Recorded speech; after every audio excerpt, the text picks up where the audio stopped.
সেদিন ছিল আমার দেওরের বার্থডে, মানে ছোট্টুর বার্থডে ছিল। তো ও তো সকাল থেকে বাড়ি থাকে না, আবার বার্থডে বলে কথা অফিসে বেরিয়ে গেছিলো, অফিসেই বার্থডে সেলিব্রেট করেছিল। তো সারাদিন অফিসে থেকে সন্ধ্যেবেলা বাড়ি আসার টাইম হয়ে গেছে। গুবলু মানে আমার ছেলে একটা সারপ্রাইজ অ্যারেঞ্জমেন্ট করে রেখেছিল। ও বাচ্চা মানুষ, ওর সাধ্য মতো যেরকম পেরেছে বেলুন ফেলুন লাগিয়ে করেছে, ও নিজে হাতেই সবটা করেছে। তো দেখো বার্থডে বয়ের এন্ট্রি হয়ে গেছে। ভাইপো তো কাকাইকে খুশি করার জন্য অ্যারেঞ্জমেন্টটা করেছে। তো কাকাইও খুব খুশি, ওই কেক কাটতে বসে পড়েছে। দেখো আমরা সবাই মিলে কেক কেটে নেওয়া হচ্ছে। আর দেখো আমার মেয়ে সেই সোফার কোণার দিকে বসে আছে, ও রকির ভয়ে উপরে উঠে বসে আছে। তো ছোট্ট এই কেক কেটে মাকে খাইয়ে দিল। তো আমরা সবাই কেক ফেক কেটে সেলিব্রেশন করে নিলাম। বিপ্র একটু ইমোশনাল হয়ে পড়েছিল, মোমেন্টটা সত্যি একটু ইমোশনাল হয়ে গেছিলো। তো গুবলু ওর কাকাইয়ের জন্য আগের দিন একটা বার্থডে কার্ড বানিয়ে রেখেছিল নিজে হাতে, আর ওর কাকাইয়ের ফেভারিট পারফিউমটা কাকাইকে গিফট করে দিল। কাকাইও খুব খুশি হয়েছিল, কারণ ওটা ছিল ওর ফেভারিট পারফিউম। তো দেখো রকিকেও কেক খাওয়ানো হচ্ছে, রুমা ওর বরকে কেক খাইয়ে দিল, সবাই আমরা অল্প অল্প কেক খেয়ে নিলাম। তো কেক খেয়ে এবার আমরা নিচে চলে এসেছি। তো নিচে এসে দেখি একজন লুকিয়ে লুকিয়ে কেক খাচ্ছে।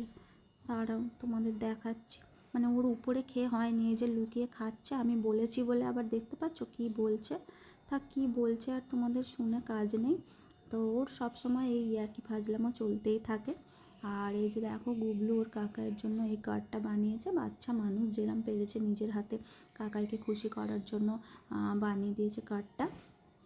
আর আমাদের ওই দিন আমাদের লাঞ্চে ছিল, দেখো কি ছিল তো তোমরা দেখেই বুঝতে পারছো, বানানো হচ্ছে।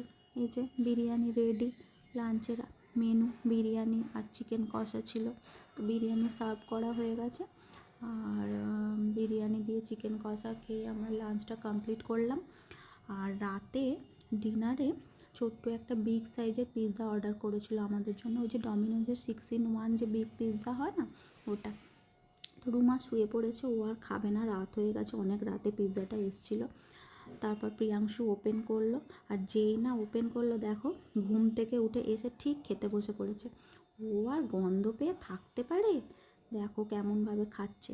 আর বিপ্র অরিগ্যানো আর চিলি ফ্লেক্স ছড়াতেই ব্যস্ত। তো এদিক থেকে পিৎজা নিয়ে কাড়াকাড়ি চলছে।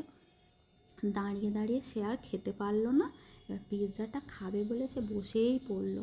তো দেখো পিৎজা নিয়ে কীরকম কাড়াকাড়ি হচ্ছে, আমাদের বাড়িতে এরকমই চলতে থাকে, আমরা এরকমভাবেই হাসি মজা করে থাকি। তো ডিনারটা আমরা পিৎজা দিয়েই কমপ্লিট করলাম, ছোট্টুর বার্থডেটা। তো তোমরা সবাই ভালো থাকো, আবার দেখা হবে, টাটা।